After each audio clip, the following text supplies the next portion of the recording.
This is the third public talk by J. Krishnamurti at Town Hall in New York City on April 24th, 1971.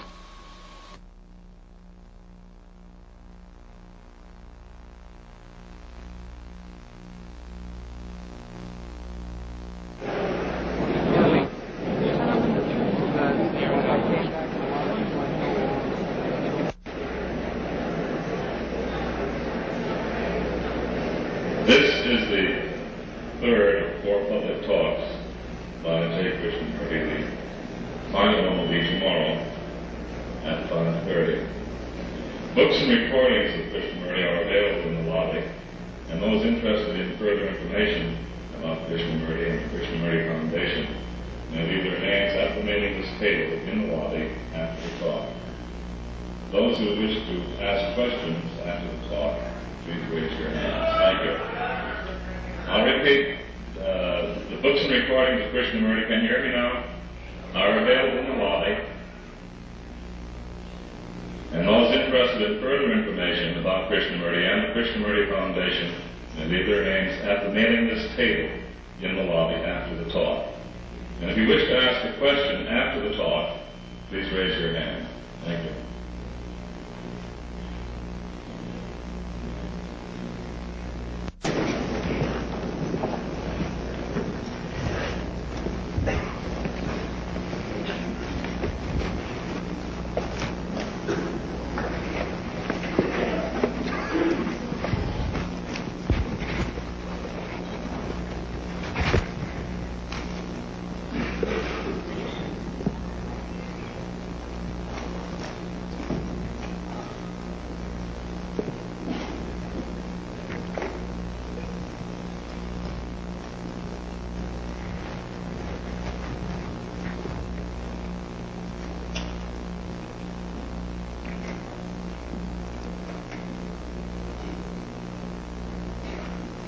I would like this evening, if I may, talk about several things.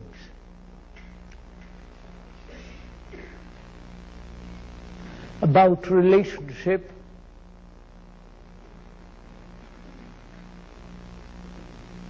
what is love,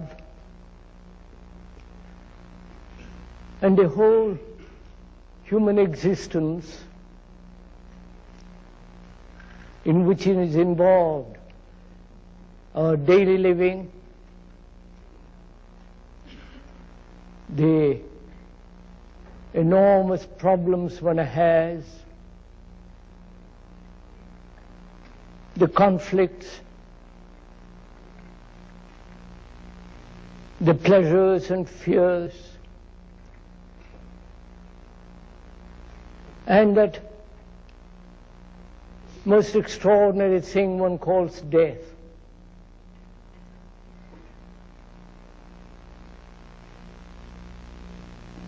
As we were saying the other day,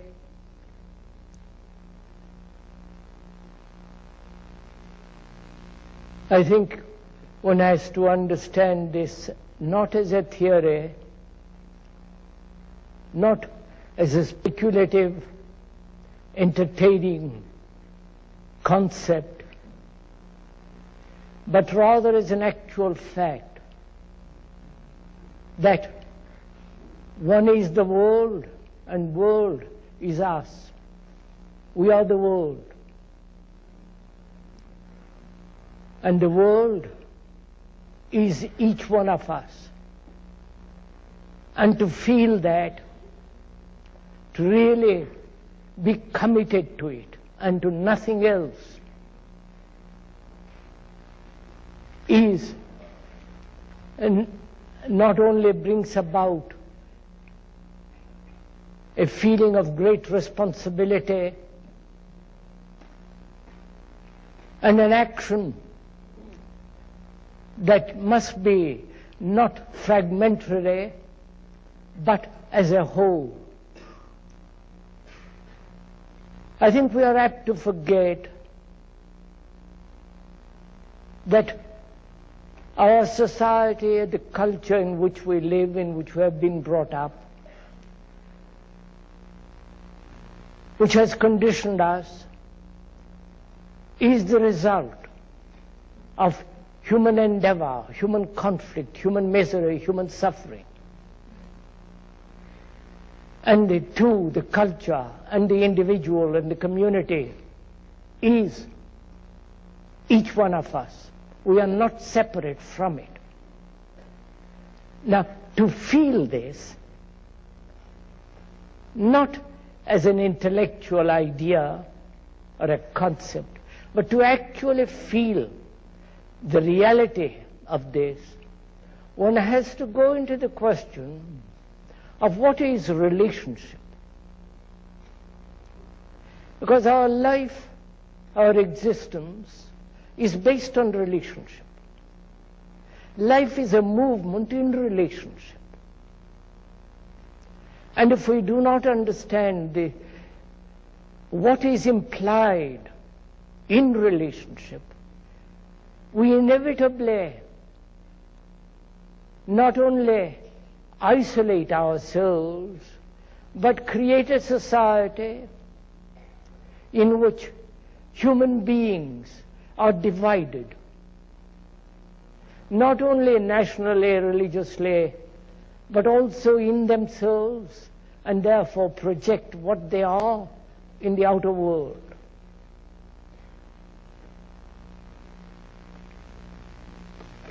I do not know if one has gone into this question deeply for oneself to find out if one can live with another in total harmony,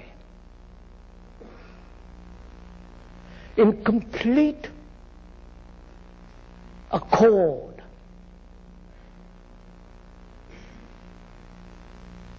so that there is no barrier, no division,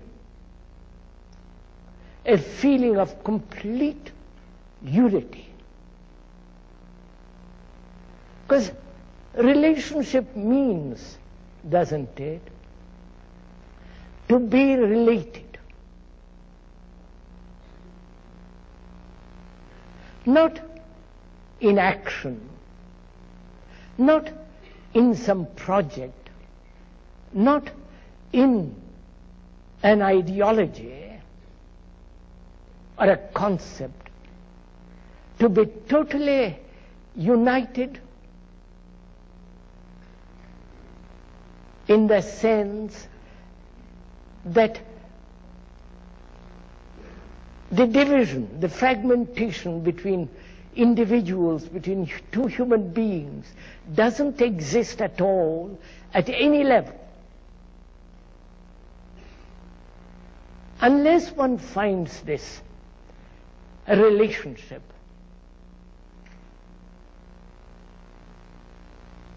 it seems to me that when we try to bring about order in the world, theoretically or technologically, we are bound to create not only deep divisions between man and man, but also will be unable to prevent corruption.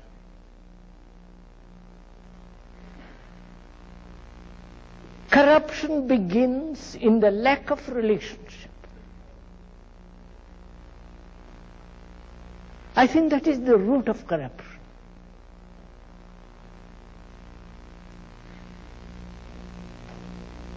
A relationship, as we know it now,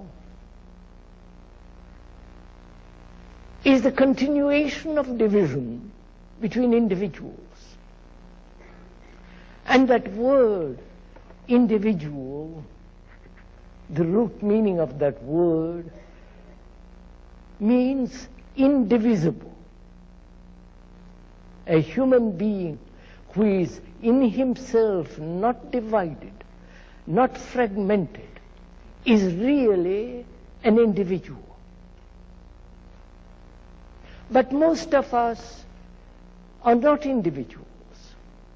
We think we are, and therefore there is the opposition of the individual against the community.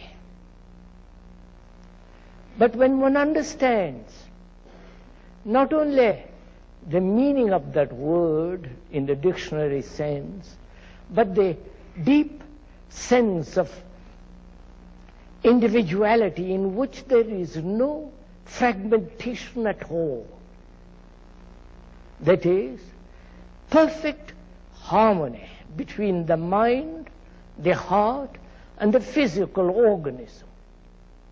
It is only then that an individuality exists. And as our present relationship with each other, however intimate or superficial, deep or passing, if we examine it closely, is fragmented.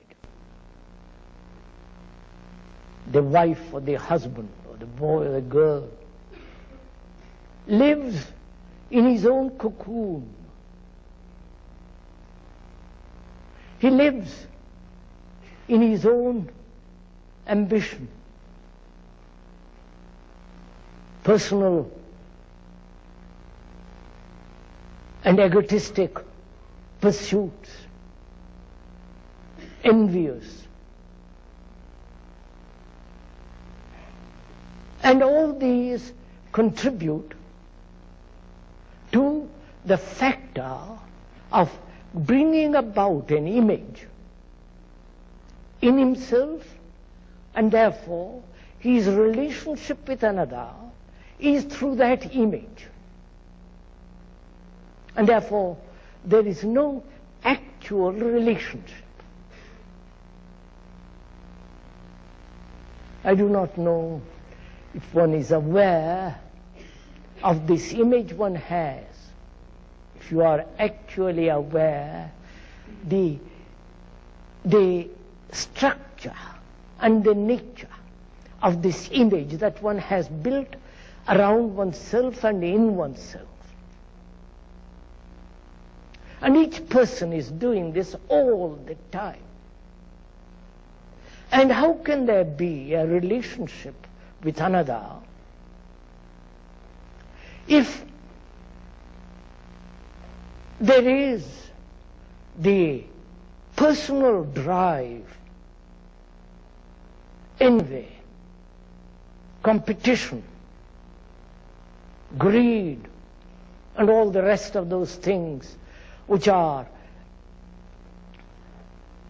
sustained and exaggerated in modern society? How can there be a relationship with another if each one of us is pursuing his own personal achievement, his own personal success? I do not know if one is at all aware of all this. We are so conditioned that we accept that as the norm, as the pattern of life,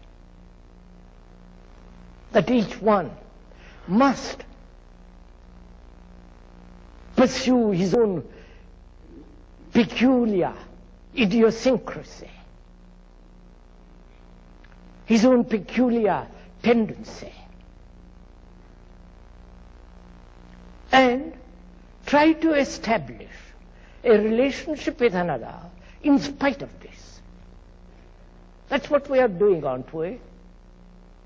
If we examine each one, if one examines oneself closely, isn't that what one is doing? Isn't that what you're all doing? Though you may be married, you go to the office or to the factory, Whatever you do, during the whole of the day you pursue that. And she, in our house, with her own troubles, with her own vanities, all that happens. And where is the relationship between those two human beings? Is it in bed? In sex? And is this a relationship so superficial, so limited, so circumscribed? Is that not in itself corruption?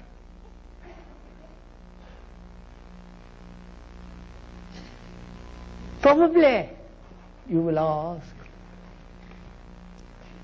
how is one then to live if you do not go to the office, pursue your own particular ambition, envy, your own desire to achieve and attain? If one doesn't do all those things, what is one to do? I think that's a wrong question altogether. Don't you? Because we are concerned, aren't we, in bringing about a radical change in the whole structure of the mind. Because the crisis is not in the outer world, but the crisis is in consciousness itself. And until we understand this crisis, not superficially, not according to some philosopher, some teacher, but actually understand it for ourselves deeply by looking into it, examining it, we shall not be able to bring about a change. And we are concerned with psychological revolution. And the revolution can only take place when there is the right kind of relationship between human beings.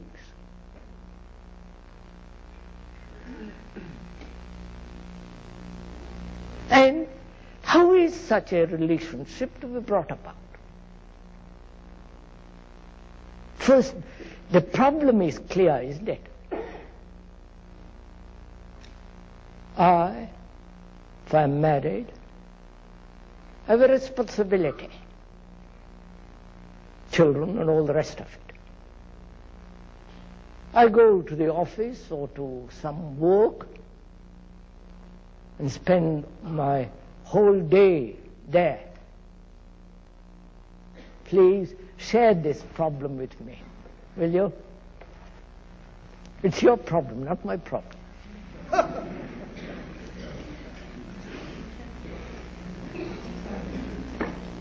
It's your life, not my life.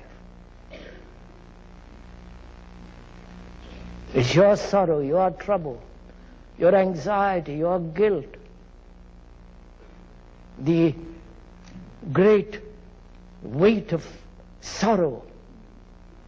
That's one's life. It is that, this battle. And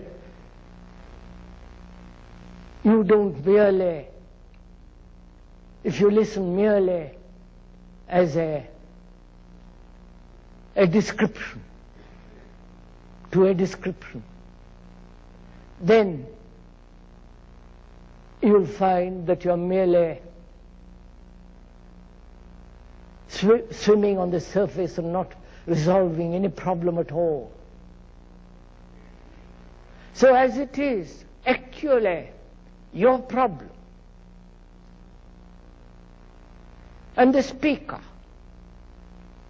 is merely describing the problem, knowing that the description is not the described, and to share this problem together, which is, how can human beings, you and I, find in all this turmoil, mess, hatred, war, destruction, pollution, this terrible thing that are going on in the world, how can we find right relationship?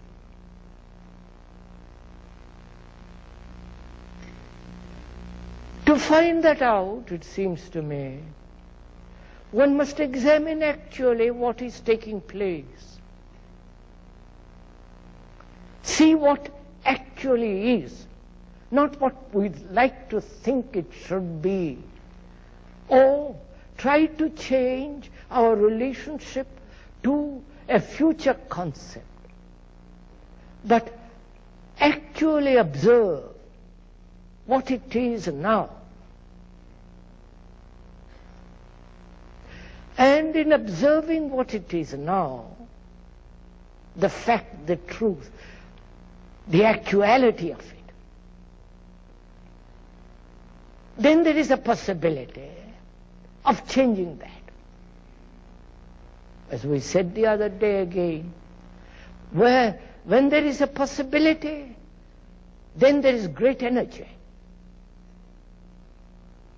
What dissipates energy is the idea that is not possible to change. So we must look at our relationship as it is now, actual, every day. And in observing what it is, then we shall discover how to bring about a change in that actuality. So we are describing what actually is, which is each one lives in his own world, in his world of ambition, greed,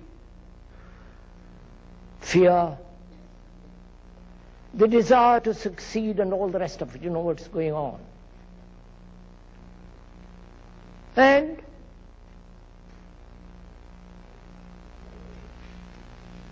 we meet each other, husband and wife, or a boy and a girl, in bed.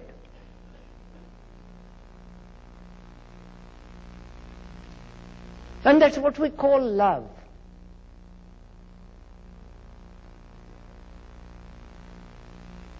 Leading separate lives, isolated.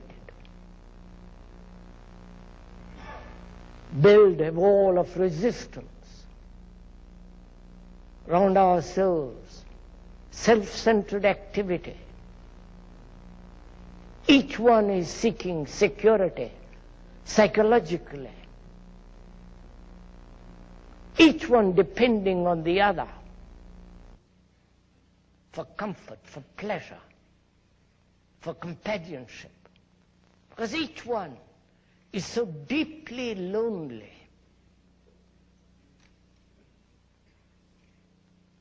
Each one demanding to be loved, to be cherished. Each one trying to dominate the other.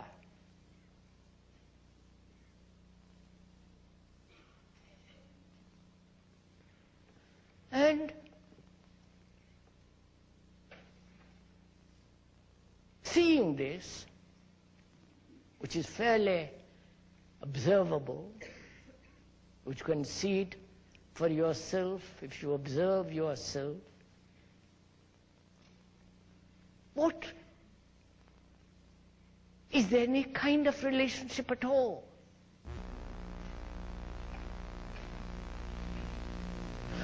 because there is no relationship between two human beings, though they may have children, house, all the business of it all, actually they're not related. If they have a common project together, that project sustains them, holds them together. But that's not relationship.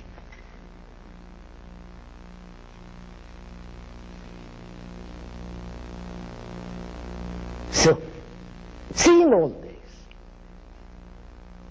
and seeing that if there is no relationship between two human beings, then corruption begins. Not in the outward structure of society, the pollution in the outer phenomenon, but pollution, corruption, destruction begins when human beings have actually no relationship at all, as you haven't. You may hold the hand of another, kiss each other, sleep together.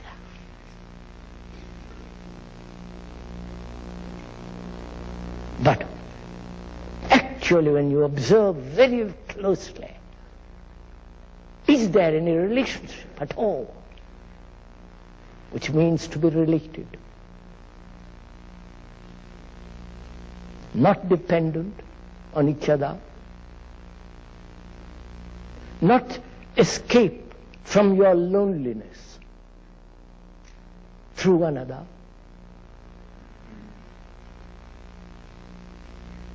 not try to find comfort, companionship through another.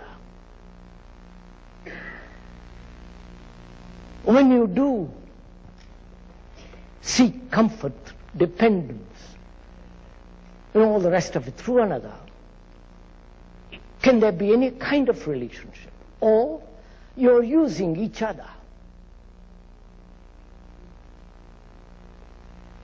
We are not being cynical, but actually observing what is. And that's not cynicism. So, to find out what is a relationship, what is actually to be related to another, one must understand this question of loneliness. Because most of us are terribly lonely. The older we grow, the more lonely we become. Especially in this country. Have you noticed the old people, what they're like?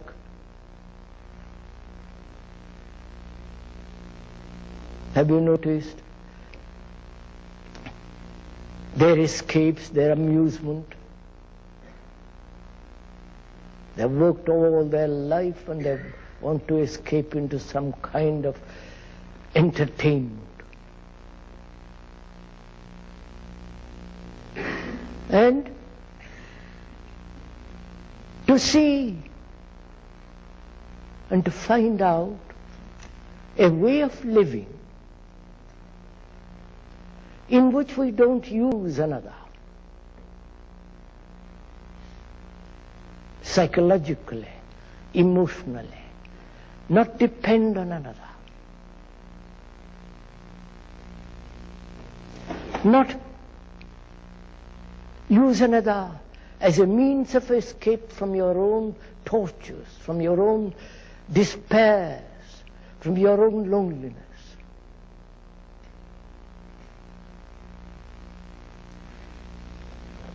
Now, to understand it, that is, to understand what it means to be lonely,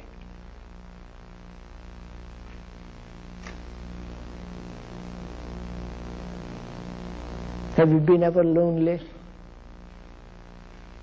You know what it means? that you have no relationship with another, completely isolated. You may be with your family in a crowd or in the office, wherever you are. This thing suddenly comes upon you. Complete sense of utter loneliness with its despair.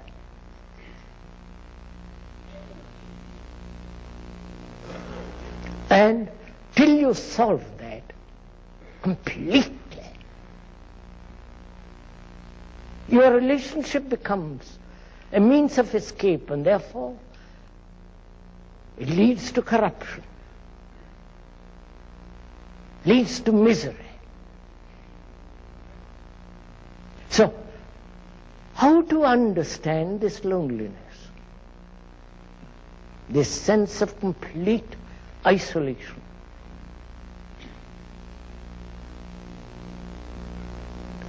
To understand it, one has to look at our own life.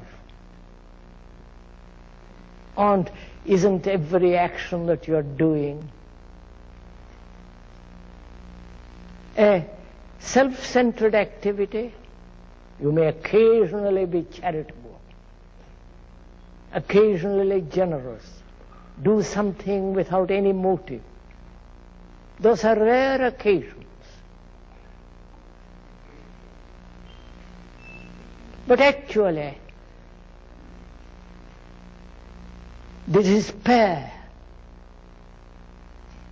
can never be dissolved through escape, but by observing it. So we'll come back to this question, which is how to observe. How to observe ourselves so that in that observation there is no conflict at all. Because conflict is corruption. Conflict is a waste of energy. Conflict is the battle of our life. From the moment we are born till we die. And is it possible to live without a single moment of conflict? And to do that, to find out for ourselves, one has to learn how to observe. How to observe our whole movement. We went into that the other day. There is observation which becomes harmonious, which is true, when the observer is not, but only observation. We went into that. So I won't go into it again because it would be rather a waste of time because there's so many things to talk about. And when there is no relationship, can there be love? We talk about it. And love, as we know it, is related to sex and pleasure. Isn't it?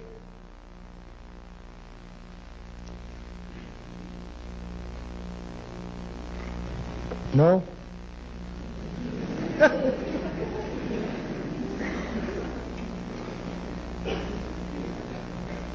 Some of you say no. Then, when you say no, then you must be without ambition. Then there must be no competition. Then there must be no division. There's you and me, we and they. There must be no division of nationality, no division in belief, or the division brought about by belief, division brought about by knowledge. Then only and more you can say you love.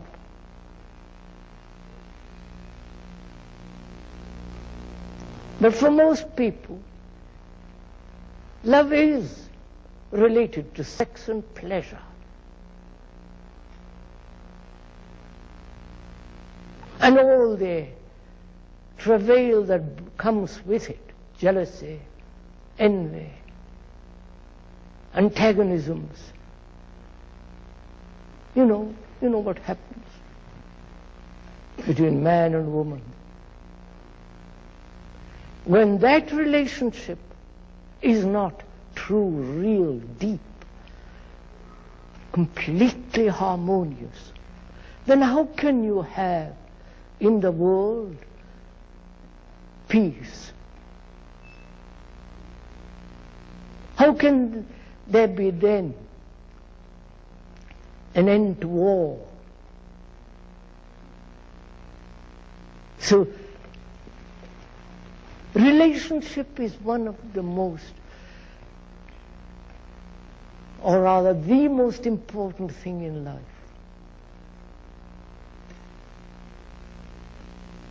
That means to understand what love is.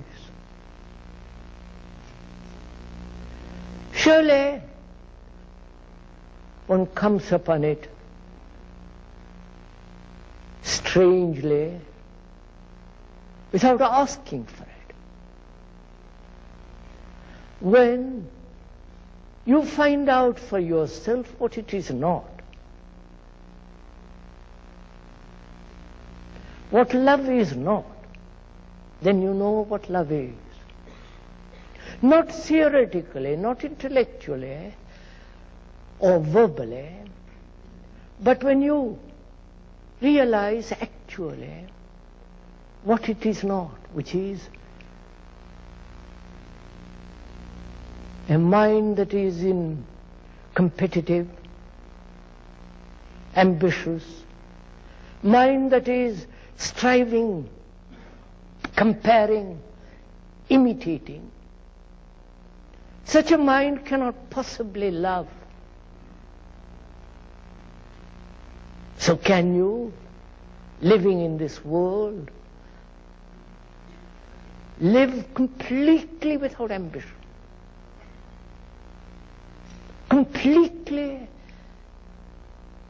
never comparing yourself with another. Because the moment you compare, then there is conflict, then there is envy, then there is ambition, then there is the desire to achieve, to go beyond the other. Do listen to all this. It's your life we are talking about.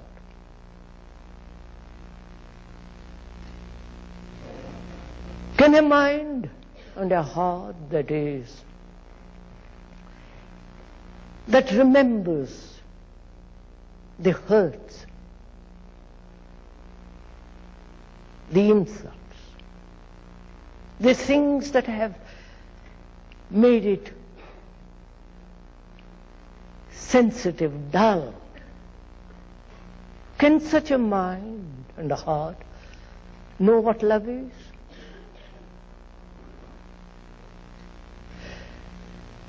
Is love pleasure? And yet that's what we are pursuing, consciously or unconsciously. Our gods are the result of our pleasure. Our beliefs, our social structure, the morality of society, which is essentially immoral,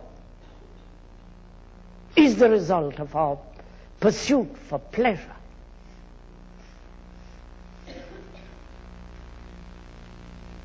And when you say, I love somebody, is it love? That means no separation, no domination, no self-centered activity.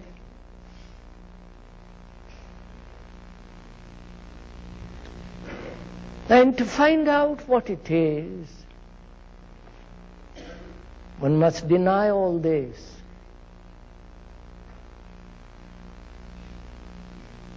Deny in the sense, see the falseness of it. When you see something false, which we have accepted as true, as natural, as human,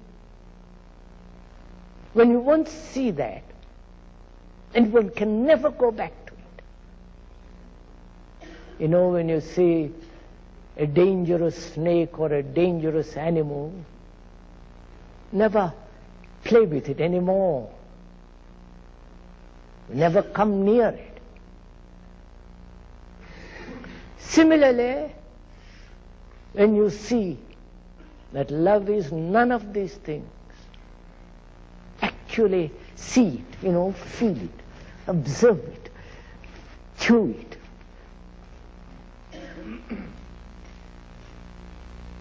Live with it. Be committed to it, totally. Then you know what love is. Then you will know what compassion is, which means passion for everyone. And we have no passion.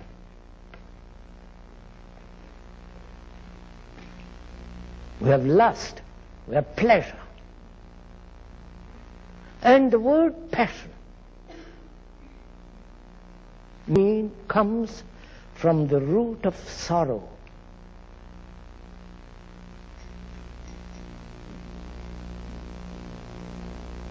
We have all had sorrow of some kind or another, losing somebody. The sorrow of self-pity, the sorrow of the human race, both collective and personal. We know what sorrow is. Death of someone whom you consider that you have loved. And when we remain with that sorrow totally, without any escape, without trying to rationalize it, without trying to escape from it through any form, through verbal, through words or through action, when you totally remain with it, completely, without any movement of thought, then you will find out of that sorrow comes passion.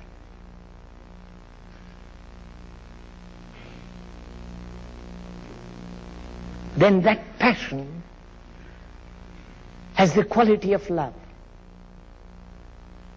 Because love has no sorrow.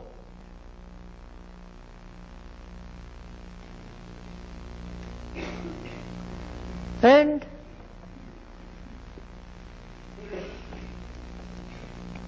when one understands this whole question of existence, the conflicts, the battles, the life that one leads, so empty, so meaningless. And the intellectuals try to give a meaning to life, a significance to life. And we also want to find significance to life, because life has no meaning as it is lived. Has it? The constant struggle, the endless work,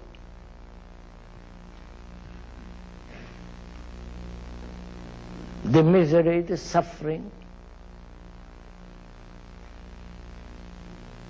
the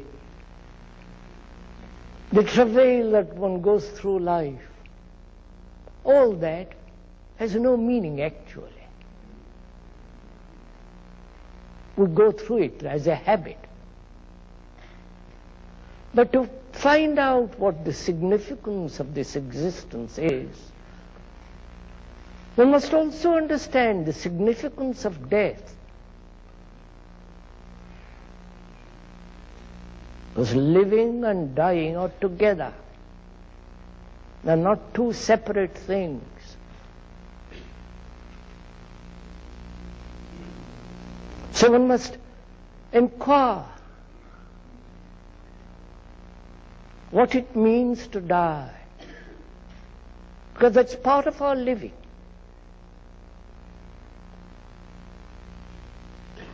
Not something in the distant future to be avoided.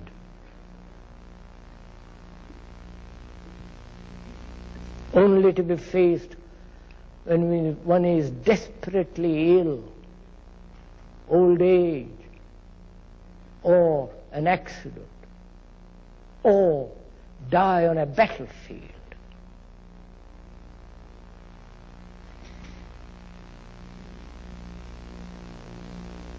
So it is part of our life, our daily life, as it is part of our daily life to live without a single breath of conflict. Part of a life to find out what it means to love. So it is. That is also a part of our existence. The whole field of our existence is not merely to end in death.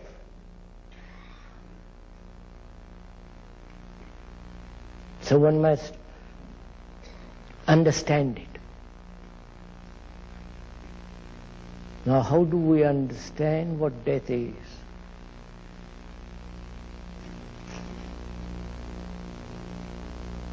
Can you understand it when you are dying at the last moment?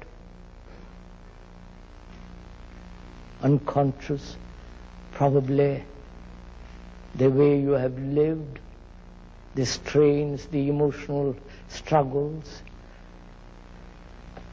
the ambitions, the drive, all that makes one, at the last moment, incapable of clear perception. Then there is old age, and the fear of old age, the deterioration of the mind,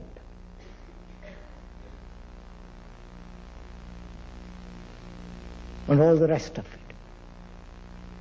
So, one has to understand what death is now, not tomorrow.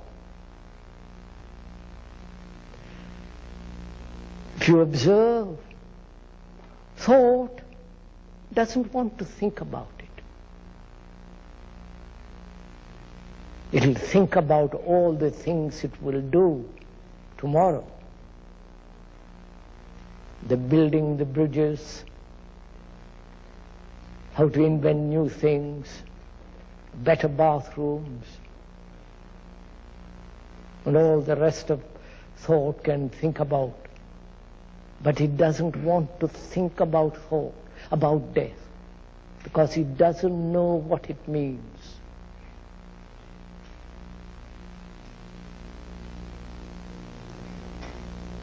And the meaning of death is that to be found through the process of thought.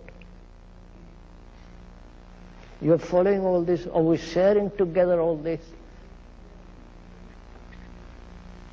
Please do share it.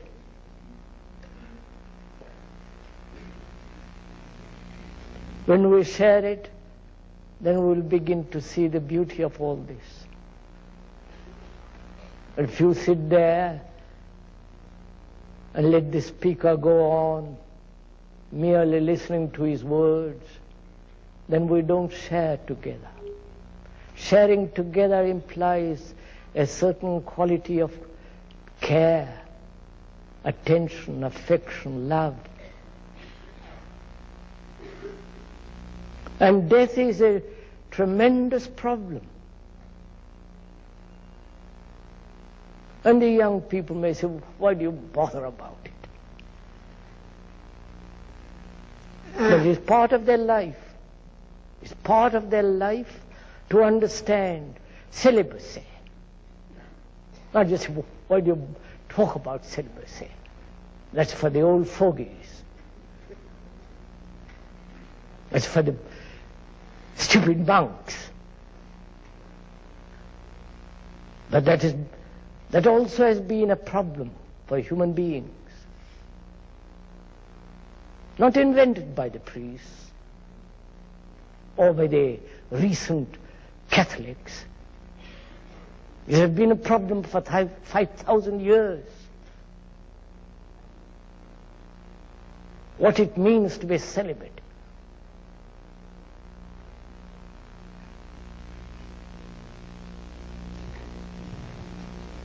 And to find, and to also, that's part of life.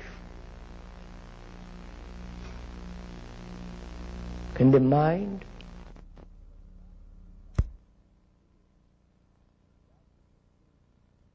be completely chaste and not being able to find out how to live a chaste life? One takes vows of celibacy and goes through the tortures.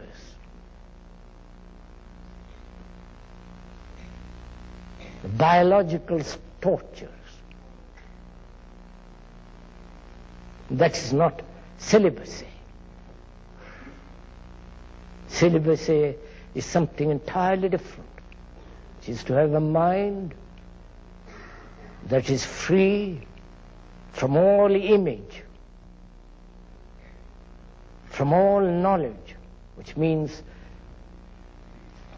understanding the whole process of pleasure and fear, which we went into the other day. So similarly, one has to understand this thing called death.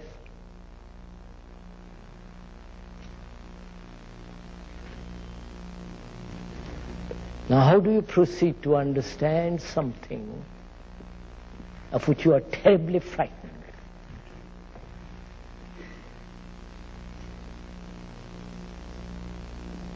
Aren't you, most of us, aren't we frightened of death? Or say, thank God I'm going to die. I've had enough of this life, with all the misery of it, the confusion, the shoddiness of it, the petty wrangles, the butchery, the brutality, the violence, all the mechanical things in which one is caught. Thank God all this will end. That's not an answer. Or to rationalize death, or to believe in some incarnation as the whole Asiatic world does, reincarnation. To go into that, to find out what reincarnation means, which is to incarnate next life, to be born next life. You to be born in a future existence. And to find out that, you must find out what you are now. What are you now? If you believe in reincarnation, what are you now? A lot of words, a lot of experiences, knowledge, conditioned by various cultures, all the identifications of your life, your furniture, your house, your bank account.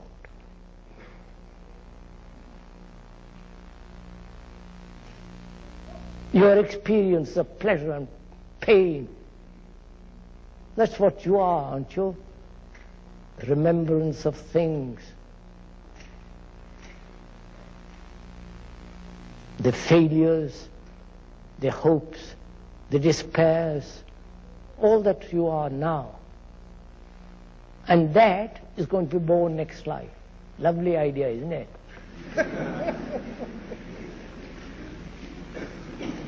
Or you think that there is a permanent soul, permanent entity in you. Is there anything permanent in you? The moment you say there is a permanent soul, permanent entity, that entity is the result of your thinking,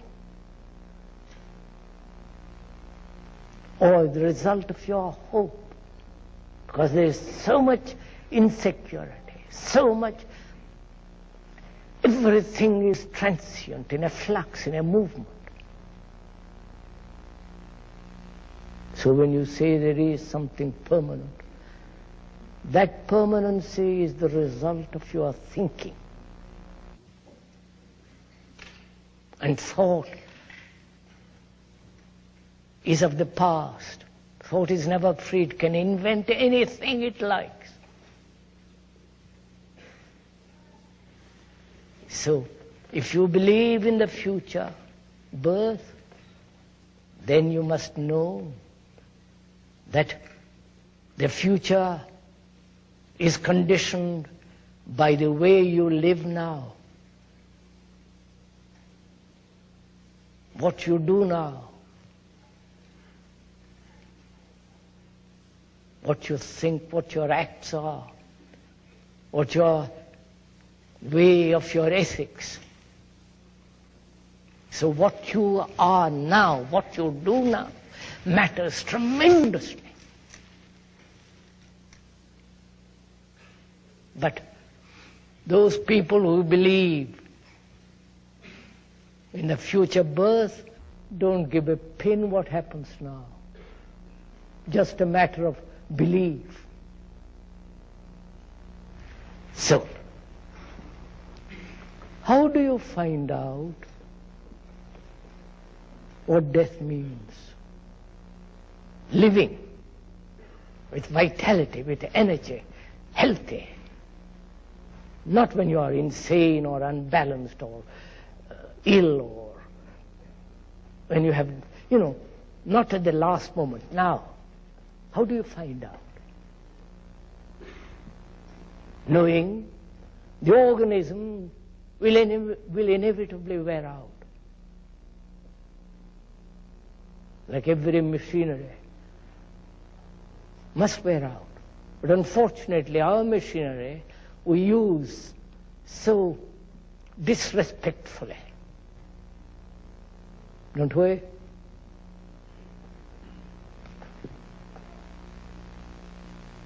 So, how do you find out what it means to die? Knowing the physical organism comes to an end. Have you ever thought about this? Thought, you can't think about it. Have you ever experimented with this? To find out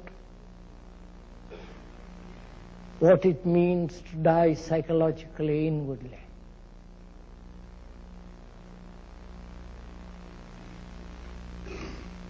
Not how to find immortality,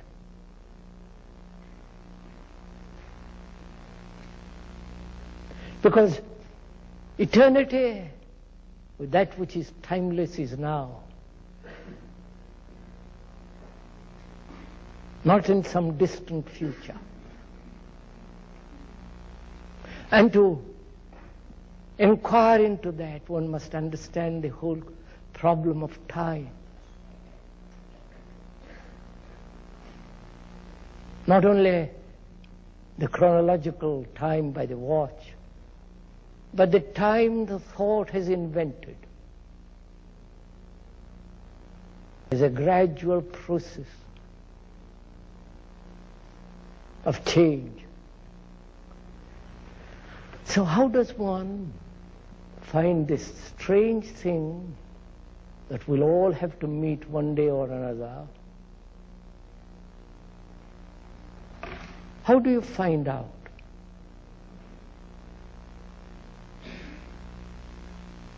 Can one die psychologically today? Die to everything that you have known. Take, for instance, one thing, to die to your pleasure, die to your attachment, your dependence. End it without arguing, without rationalizing, without trying to find ways and means of avoiding it. You've understood my question? Not quite?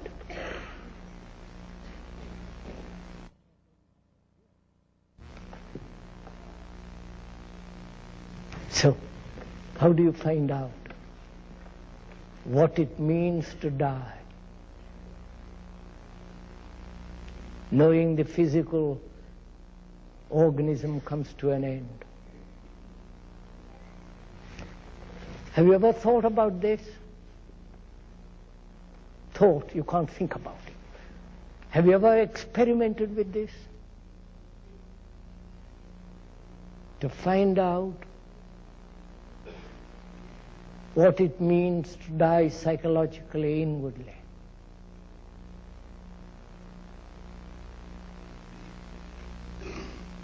Not how to find immortality,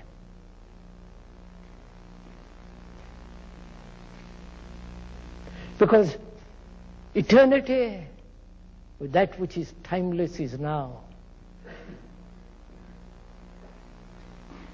Not in some distant future.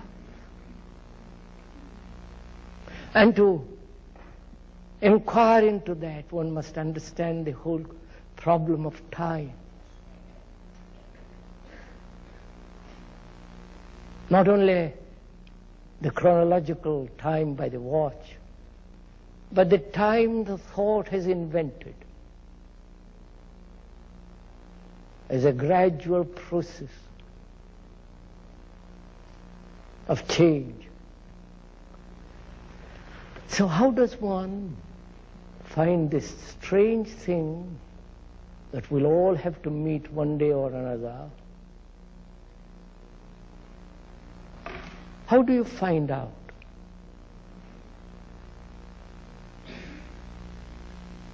Can one die psychologically today? Die to everything that you have known.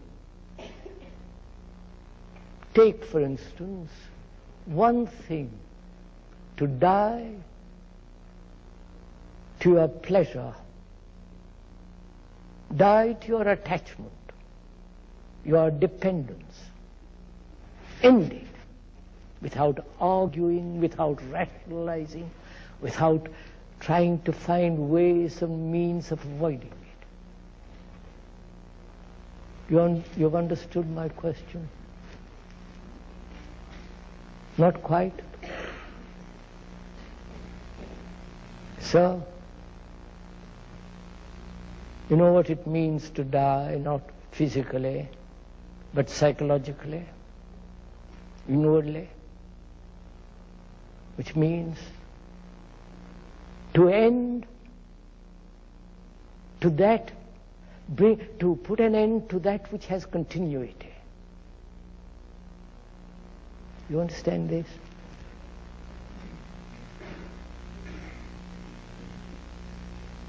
To put an end to your ambition. Because that's what's going to happen when you die, won't it? You can't carry it over and sit next to God.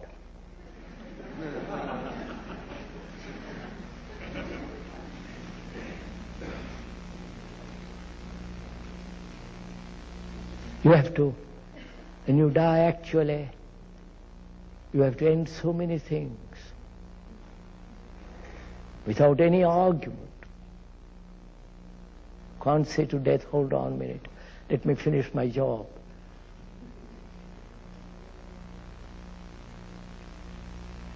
Let me finish my book, the things which I have not done.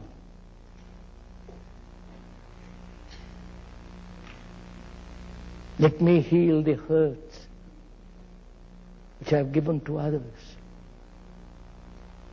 You have no time. So to find out, to live a life now, today, in which there is always an ending.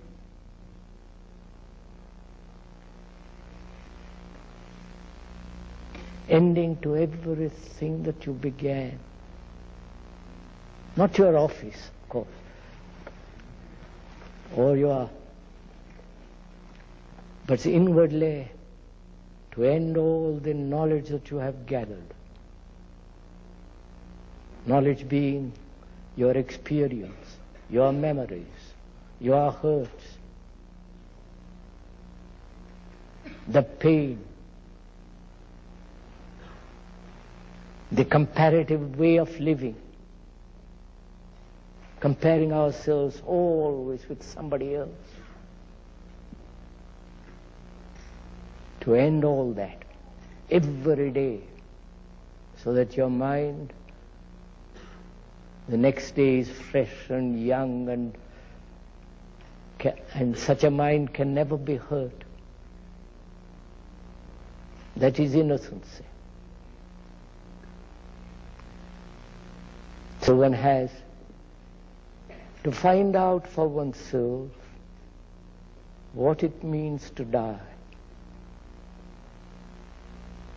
Therefore no fear. Therefore every day is a new day. And I really mean this. One can do this so that your mind and your eyes see life as something totally new. And that is eternity. That is the quality of a mind that has come upon this timeless state, because it has known what it means to die every day to everything that it has collected during the day. Then in that there is love, surely. Love is something totally new every day. But pleasure is not. Pleasure has a continuity. Love is always new. Therefore it is its own eternity.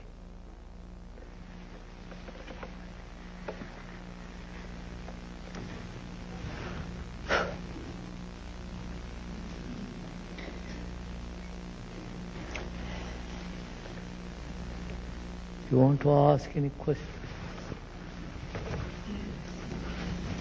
Well, supposing, sir, to complete objective self-observation, I find that I am greedy, sensual, selfish, and all that. Then how can I know whether this kind of living is good or bad unless I have already some preconceptions of the good? And if I have those preconceptions, they can be derived from self-observation. Quite right. Then I also find another difficulty. You seem to believe in sharing, but at the same time you say that two lovers or husband and wife cannot base their love, should not base their life on comforting each other. I don't see anything wrong in comforting each other. That is sharing. Right.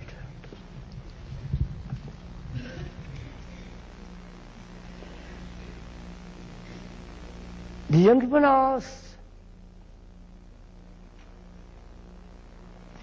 One must have a concept of the good. Otherwise, why should one give up all this ambition, greed and envy and all the rest of it? That's right, sir. That's part of the first question. You must have a concept of what is good, a formula of what is good. You can have a formula or a concept of what is better, but can you have a concept of what is good? Yes, I think so. Just you say so. Gentleman says he says so. Yes, he thinks so. Is thought? Can thought produce what is good? No, I meant preconceptions of good. Yes, sir. Conception of good is the product of thought. Otherwise, how can you conceive what is good? Yeah, but preconceptions cannot be derived from our self-observation. I'm just pointing that out, sir. Why should you have a concept of the good at all? Otherwise, how do I know whether my living is Wait. good or bad?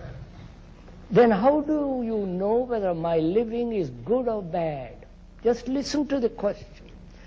If I have no concept of what is good, how do I know what is good or bad in my life?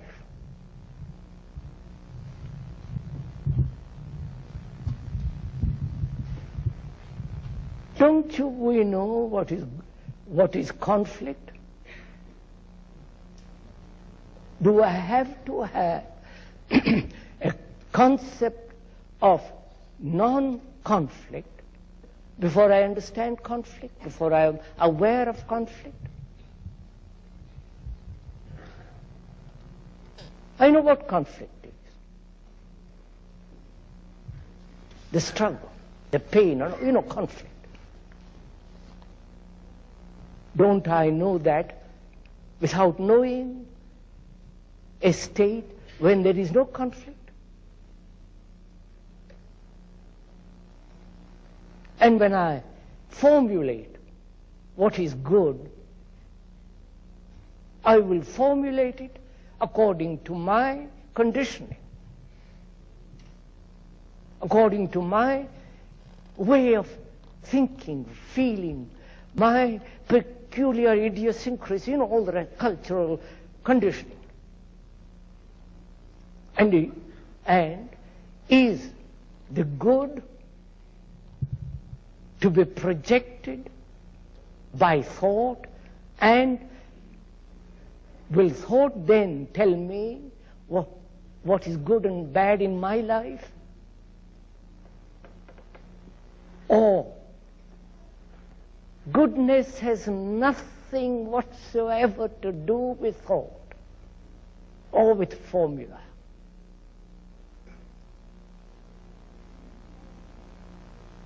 Where does goodness flower, blossom? Do tell me. In a concept, in some future idea, in some ideal?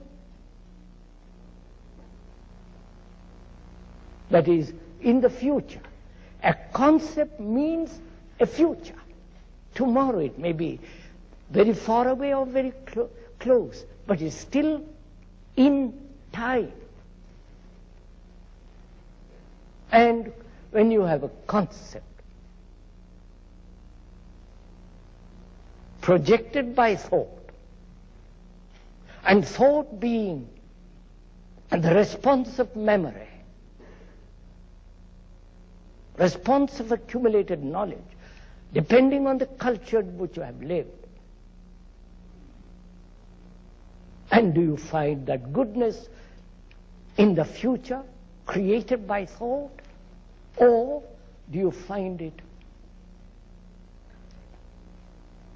when you begin to understand conflict, pain, sorrow. So in the understanding of what is, not comparing what is with what should be, but actually what is, then in that understanding flowers goodness. Surely, goodness has nothing whatsoever to do with thought. Has it? Has love got anything to do with thought? Can you cultivate love by saying, my ideal of love is that? Formulated beautifully. And cultivate it. Do you know what happens when you cultivate love?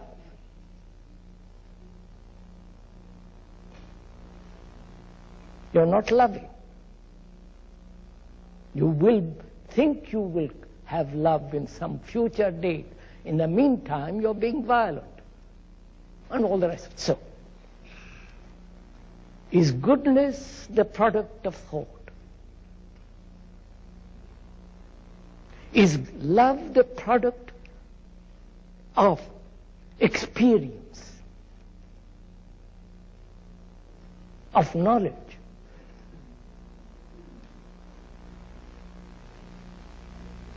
And the second question, sir? Second question was about sharing. Sharing. In relation to yes. comfort. Yes. Sharing.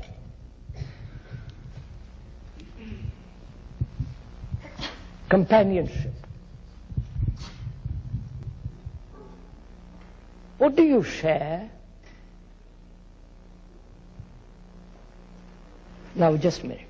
What are we sharing now?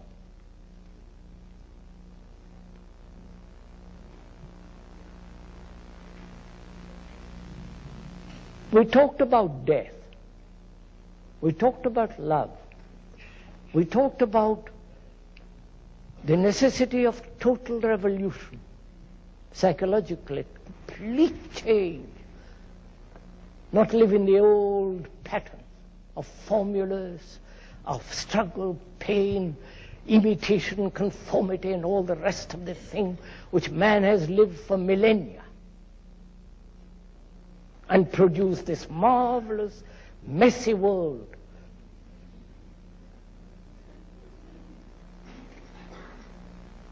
Now, we've talked about death. How do we share that thing together?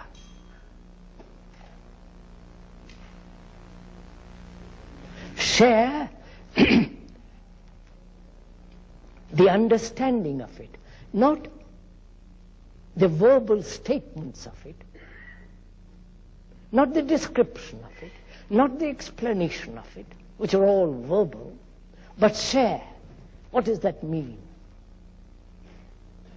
Share the understanding of, share the truth of it, right? The truth which comes with the understanding of this, right? So, what does understanding mean?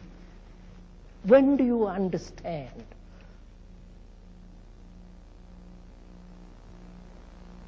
You tell me something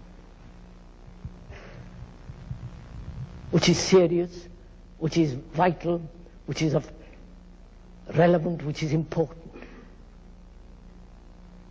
And I listen to it. I listen to it completely because it's vital to me. And to listen so vitally, my mind must be quiet. Mustn't it? If I'm chattering, if I'm looking somewhere else, if I'm comparing what you are saying with what I know, my mind is not quiet. It's only when my mind is quiet and listens completely, then there is understanding. The understanding of the truth of the thing. That we share together. Otherwise we can't share. We can't share the words. We can only share the truth of something when you and I see the truth of something. And that can be seen only when your mind is totally committed to the observation. And to share, compare with a friend the beauty of a sunset. To see the lovely hills and the shadows and the moonlight. How do you share it? By telling him, do look at that marvelous hill. You may say it. But is that sharing?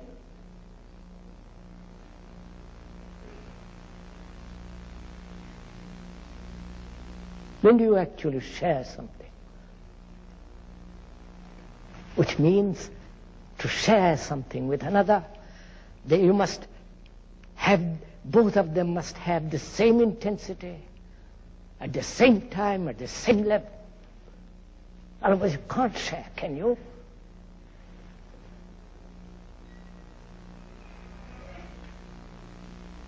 Must both have the common interest,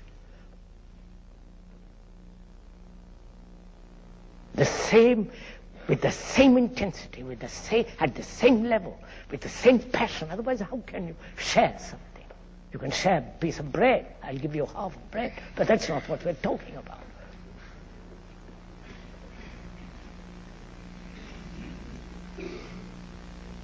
And to see together, which is sharing together, we must, both of us see, not agree or disagree, but see together what actually is.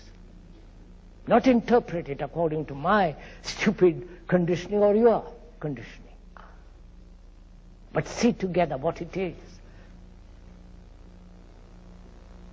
And to see together, one must be free to observe. One must be free to listen.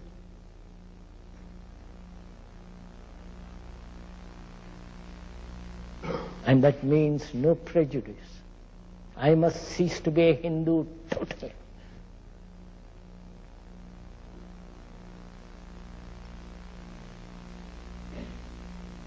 Then only with that quality of love there is sharing. Yeah. Yes, please. How can you quiet the mind? How can one quiet the mind or free the mind from interruptions of the past?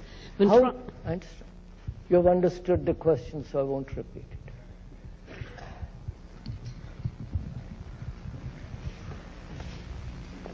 I don't know if there is time to go into this.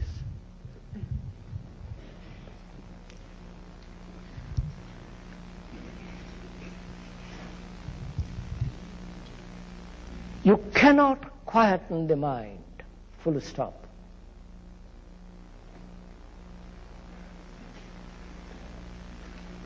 Those are tricks.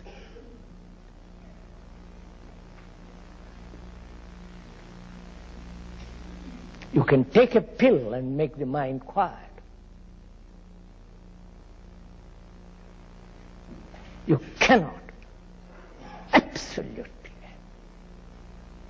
make the mind quiet, because you are the mind, right? You can't say, I will make my mind quiet.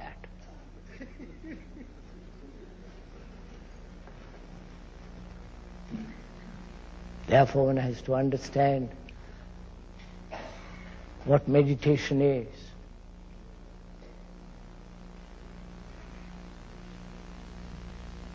Actually, not what other people say what meditation is, that's stupid.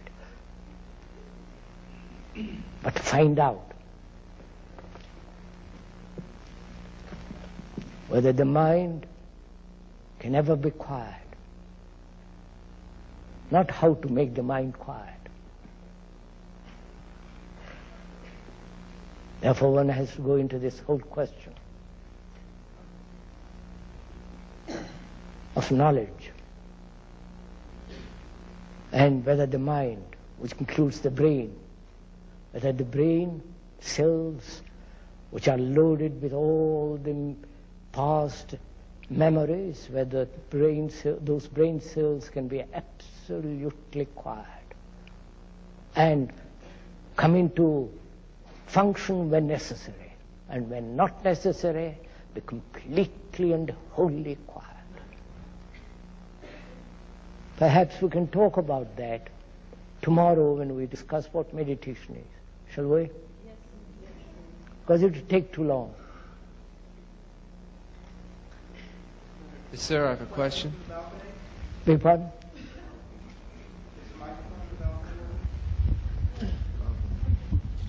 Sir, I have a question. You were talking about the sharing of experience.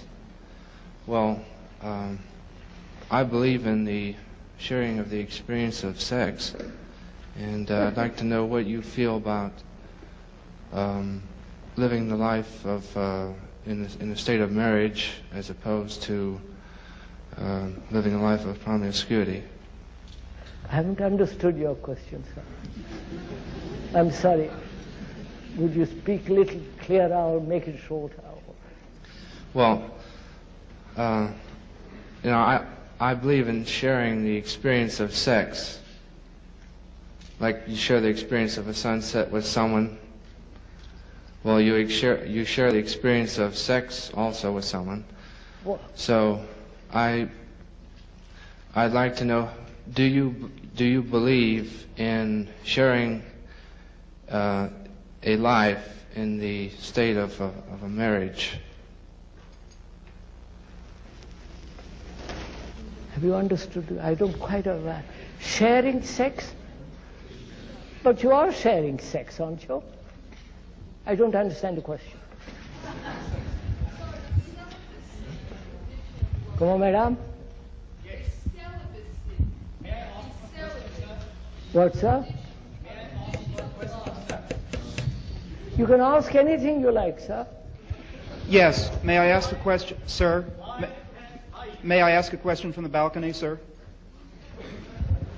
I don't believe that. I can speak very loudly. Go ahead, sir. Why has life come into existence? Oh, Is it the result of cosmic love? no, sir. This is just, I can't tell you, better ask the scientist.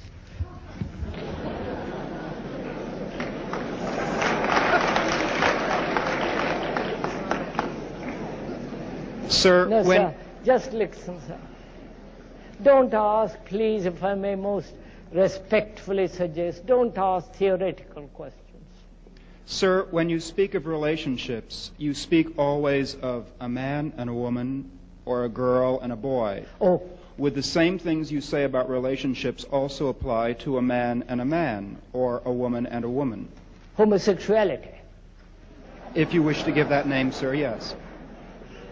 So you see, so when we are talking about love, whether it's man, man, woman, woman, or man, woman, we're not talking of a particular kind of relationship.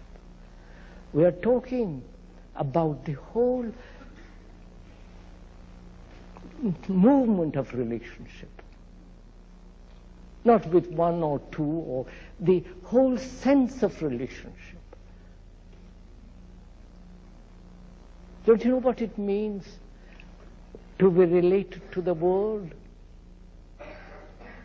When you feel you are the world, not as an idea, that's appalling, but actually to feel that you are responsible, that you are committed to this responsibility. And that's the only commitment, not committed through bombs or committed to a particular activity, but to feel that you are the world and the world is you. unless you change completely, radically, bring about a total mutation in yourself. Do what you will. Outwardly, there will be no peace for man. If you feel that, in your blood, then your questions will be related to entirely to the present and bringing about a change in the present, not in some speculative, idiotic ideals. Sorry. The last time we were together, you were telling us that if someone has a painful experience and it's not fully faced or it's avoided, it goes into the unconscious as a fragment. How are we to free ourselves from these fragments of painful and fearful experiences so that the past won't have a grip on us? How does one free oneself from this conditioning? Yes, sir, that's conditioning. Is it time to stop? Just a minute, I must stop.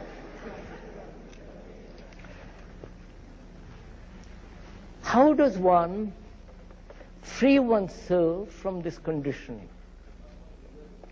Just, sir, take that, good enough. Let's take that.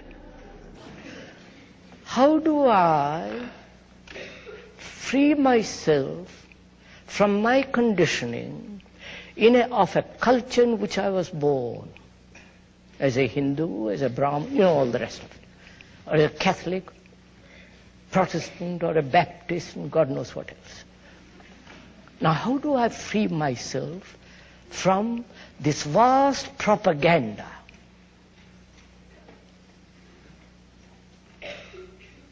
First, I must be aware of it, that I am conditioned. Not somebody tells me that I am conditioned. You understand the difference?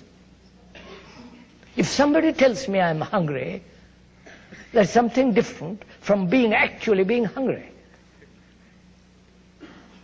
So, I must be aware of my conditioning,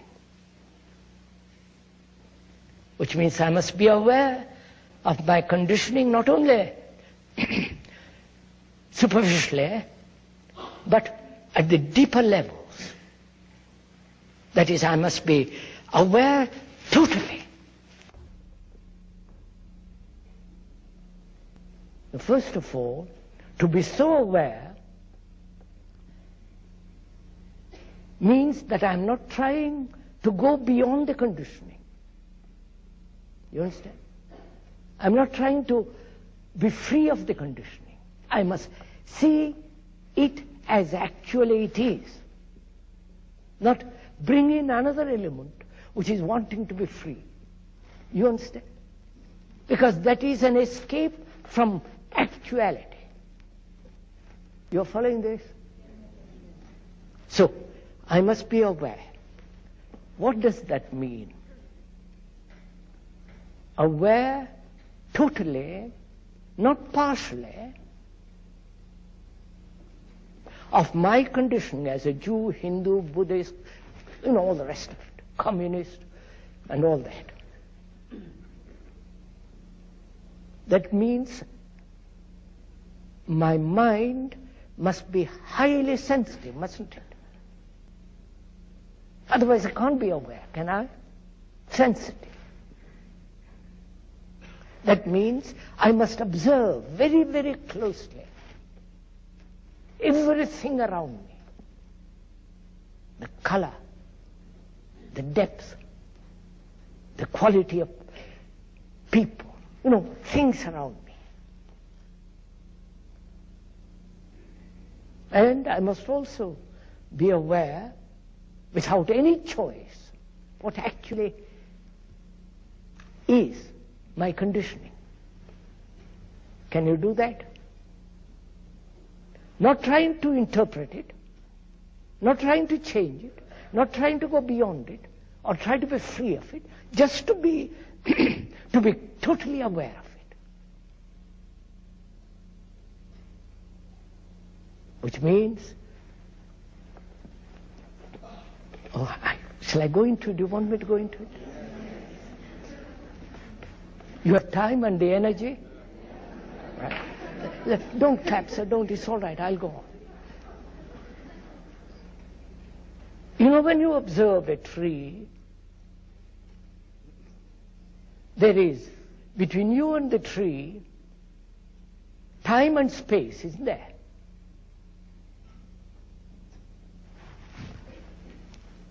And there is also knowledge about the tree. Right? The knowledge, the botanical knowledge of the tree, the distance between you and the tree, which is time,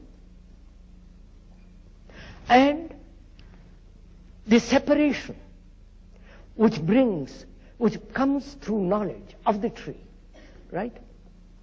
Now, to look at that tree without knowledge, without the time quality, which doesn't mean identifying yourself with the tree.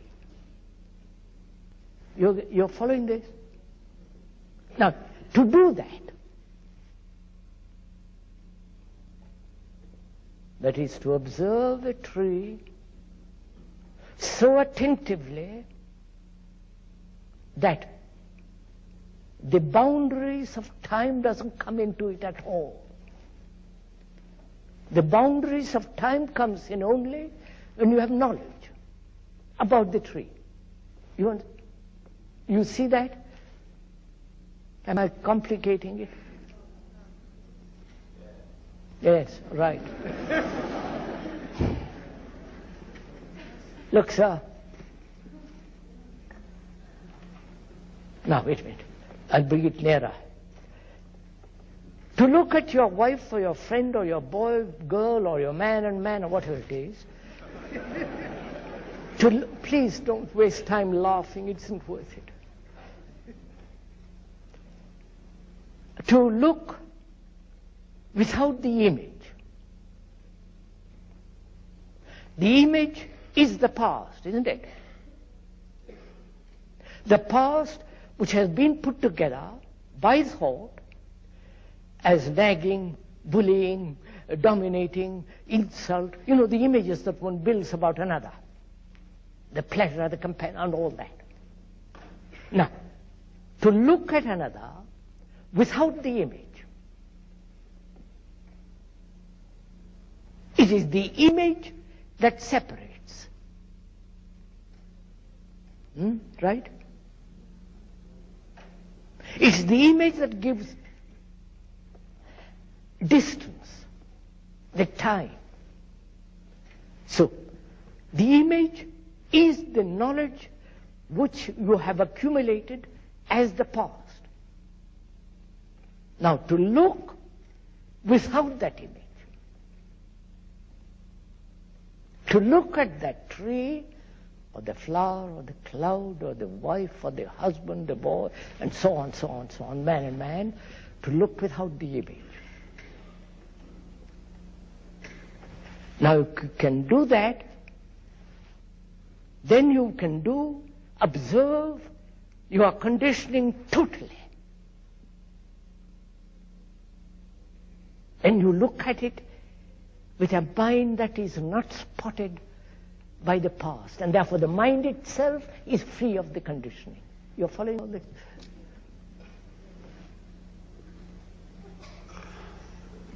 Look, sir, to look at myself, we generally do as an observer looking at the observed.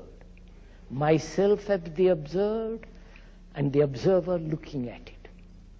The observer is the knowledge, is the past, is the time, the accumulated experiences. He separates himself from the thing observed, right? Now, to look without the observer. And you do this. You do this when you are completely attentive. You know what it means to be attentive? Don't go to school to learn to be attentive. To be attentive here, it means to listen without any interpretation, without any judgment, just to listen.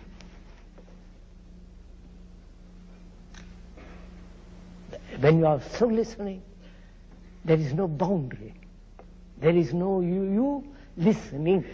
There is only a state of listening. So when you observe your conditioning. The conditioning exists only in the observer, not in the observed. Right? So to look without the observer, without the me, his fears, his anxieties, and all the rest of it. Then you will see, if you would so look, you enter into a totally different dimension.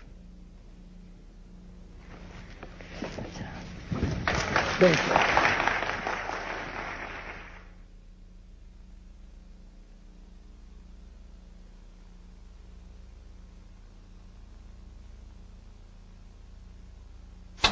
You have just listened to talk by J. Krishnamurti, which took place at Town Hall in New York City on April 24, 1971. For information about the Krishnamurti Foundation, write to P.O. Box 216, OJ, California, zip 93023.